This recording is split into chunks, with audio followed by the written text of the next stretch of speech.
ধন্যবাদ আপনাদের। আপনারা দেখেছেন বিগত ফ্যাসিস্ট সরকারের আমলে অপরিকল্পিতভাবে অসৎ উদ্দেশ্যে সরকারি রেকর্ডীয় 30 ফুট রাস্তার মাঝখান দিয়ে 10 ফুট ড্রেন নির্মাণ করা হয়েছে এবং ওই ড্রেনের উপরে কোনো ঢাকনার ব্যবস্থা করা হয় নাই। আমরা লোকমুখে বারবার শুনতে পেরেছি যারা বিগত ফ্যাসিস্ট সরকারের আমলে দায়িত্ব পালন করেছিলেন তারা নিজেরাই অসৎ উদ্দেশ্যে অর্থের বিনিময়ে এই রাস্তাটাকে অকেজ করে দিয়েছে। এতে সরকারের যে রাস্তাটা, এটা একটা শ্মশানের রাস্তা নামে পরিচিত। আমাদের সামনে যে নদী, এখানে একটা শ্মশান ছিল। আমাদের কয়েকটা গ্রামের যারা মারা যেত তাদের মৃতদেহ এই শ্মশানে শেষ কিছু কাজ করার জন্য এই রাস্তা দিয়ে আনতো। তো আমরা আগেও বারবার মানববন্ধন করেছি, প্রতিবাদ করেছি, বিক্ষোভ করেছি। নোয়াপাড়া পৌরসভা আমাদেরকে বলছে যে এই যে বাজেট, এই বাজেটেই রাস্তাটা সমাধান করে দিবে। যদি সমাধান না করে দেয় তাহলে আমরা এলাকাবাসীকে নিয়ে এই রাজপথ, রেলপথ বন্ধ করে দিয়ে যতক্ষণ পর্যন্ত আমাদের রাস্তা না হবে ততক্ষণ পর্যন্ত আমরা আমাদের আন্দোলন চালিয়ে যাব।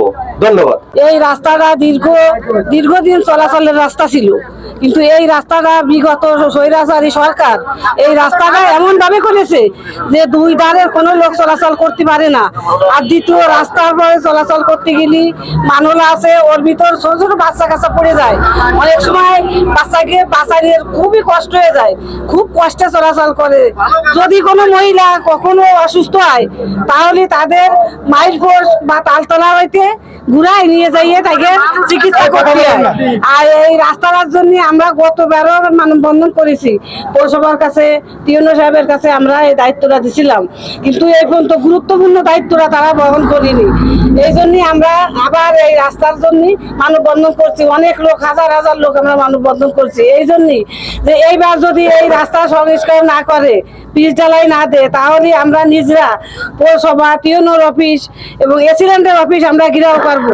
এমনকি bypass road, main road, rail road আমরা সবই বন্ধ করব, করে আমরা রাস্তা সংস্কার করব। একটা মহিলা যখন তখন অসুস্থ হতে পারে, কিন্তু সেই মহিলারে আমাকে মাইল পোস্ট হয়ে তালতলা হয়ে নিয়ে হসপিটালে যেতে হয়। তার মধ্যে মহিলা অনেক অসুস্থ হয়ে যায়। আমরা এই ধরনের কোনো কল্পনা আর করতেই পারবো না, বা আমরা এইভাবে আর ভোগান্তি ভোগবো না। আমি পৌরসভার সাথে দায়িত্ব নিই বা কথা বলি, পৌরসভা যেন অবিলম্বে আমাদের এই দায়িত্বটা পালন করে, তা না হলে আমরা আবারও মানববন্ধন করব। হাজার হাজার লক্ষ লক্ষ লোক নিয়ে আমরা রাস্তা অবরোধ করব। এইগুলি আমি পৌরসভায় যাতে এই রাস্তাটি সেই টেন্ডারের আওতাভুক্ত হয়, আমরা প্রশাসনের স্থানীয় যে প্রশাসন, আমরা তাদের সাথে কথা বলবো এবং আপনার মাধ্যমেও আমরা বাংলাদেশের সর্বস্তরের প্রশাসনের কাছে আমরা এই মেসেজটি পৌঁছে দিতে চাই যে জনগণের জন্য আজকে যে কাজটি করা খুবই জরুরি। এলাকার হাজার হাজার মানুষ, এখান থেকে আপনারা জানেন যে রেল লাইন পার হলে যে বিস্তৃত এলাকার মানুষ তালতলা ঘুরে তাদেরকে প্রধান সড়কে উঠতে হয়। সেই কষ্ট, মানুষের কষ্টকে লাঘব করার জন্য এই আন্দোলন সংগ্রামে আমরা সম্পৃক্ত হয়েছি এবং আমরা শেষ পর্যন্ত আমরা এই আন্দোলন সংগ্রামের সাথে আছি। তার জন্য যে ধরনের কর্মসূচি গ্রহণ করা হবে আমরা সেই কর্মসূচি থাকবো ইনশাআল্লাহ। সকলকে ধন্যবাদ।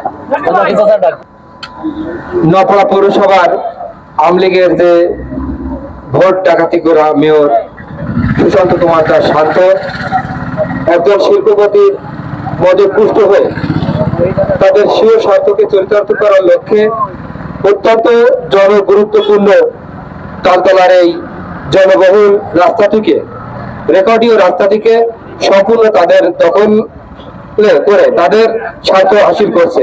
ইতিমধ্যে এই রাস্তায় চলাচল করতে যে এই এলাকার অবাল, বৃদ্ধ, বনিতা, শিশু সকলেই হয়রানির শিকার হয়েছে এবং নানা ধরনের যে প্রতিকূলতা, এই প্রতিকূলতা ইতিমধ্যে আমরা দেখেছি। এখানে রেকর্ডীয় রাস্তার সামনে একটি মহাশ্মশান, কয়েকটি গ্রামের সনাতন ধর্ম অবলম্বীদের যে শেষ কৃত্য এই রাস্তা দিয়ে তাদের হয়।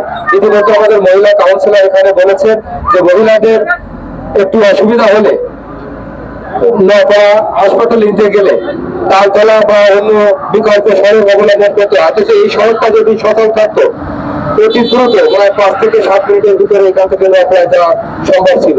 তো যেহেতু এটা অত্যন্ত গুরুত্বপূর্ণ একটি রাস্তা, এর আগেও আমাদের এই এলাকার কৃতি সন্তান শাকিল আহমেদ রিপনের নেতৃত্বে একাধিকবার এখানে মানববন্ধন হয়েছে।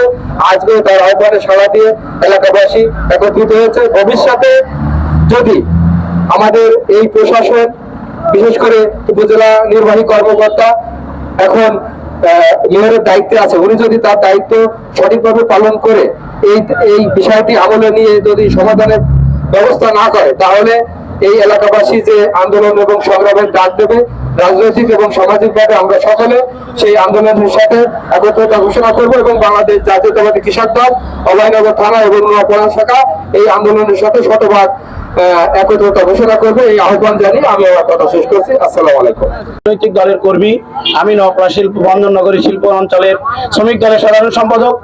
আমার তো দায়িত্ব থাকে এবং দায় আমার পড়ে যায়, দায় এড়াতে আমি পারি না। আমি এখানে অনেক শ্রমিকরা এখানে কাজে নিয়োজিত থাকে এবং তারা সবসময় আশা করে যে আমরা একটু সহজ পথে চলাচল করি। আজকের আমাদের এখানে যে আকিজ গ্রুপ এখানে দখলদারির অবস্থায় আছে। এখানে কিছুদিন আগে এখানে আমাদের ছিন্নমূল যে লোকজন বসবাস করত তাদেরকে বিতাড়িত করে তারা অ্যাকোয়ার করেছে। এখানে জনগণের যে রাস্তা, এই রাস্তা জনগণের দাবি, এই রাস্তায় জনগণ চলাচল করবে, আমার শ্রমিক ভাইয়েরা চলাচল করবে। এটা আমার এই নওপাড়া পৌর কর্তৃপক্ষের নিকট আমার জোর দাবি। আপনি নওপাড়া পৌরসভার ভিতরে যেহেতু এটা, এবং আগের সাবেক মেয়র উনি তো স্বৈরাচার হাসিনার আমাদের অবৈধ মেয়র ছিলেন, এই জন্য অবৈধভাবে এই কাজটি করে গেছেন। এখন বাংলাদেশের একটি অন্তর্বর্তীকালীন সরকার অবস্থান করছেন। আমি ইউনো মহোদয় এবং প্রশাসককে, পৌর কর্তৃপক্ষকে বলবো, এটা অতি দ্রুততম সময়ে এইটি মানুষ চলাচলের যে ব্যবস্থা, এই ব্যবস্থা আপনারা করবেন। তা না হলে আমি বাংলাদেশ জাতীয়তাবাদী শ্রমিক দলের সকল শ্রমিক ভাইদের নিয়ে, রাজনৈতিক শক্তি নিয়ে আমি এলাকার সকল জনগণের পাশে থাকবো, তাকে এটি আসল সমস্যা সমাধান করবো ইনশাআল্লাহ। সবাইকে ধন্যবাদ।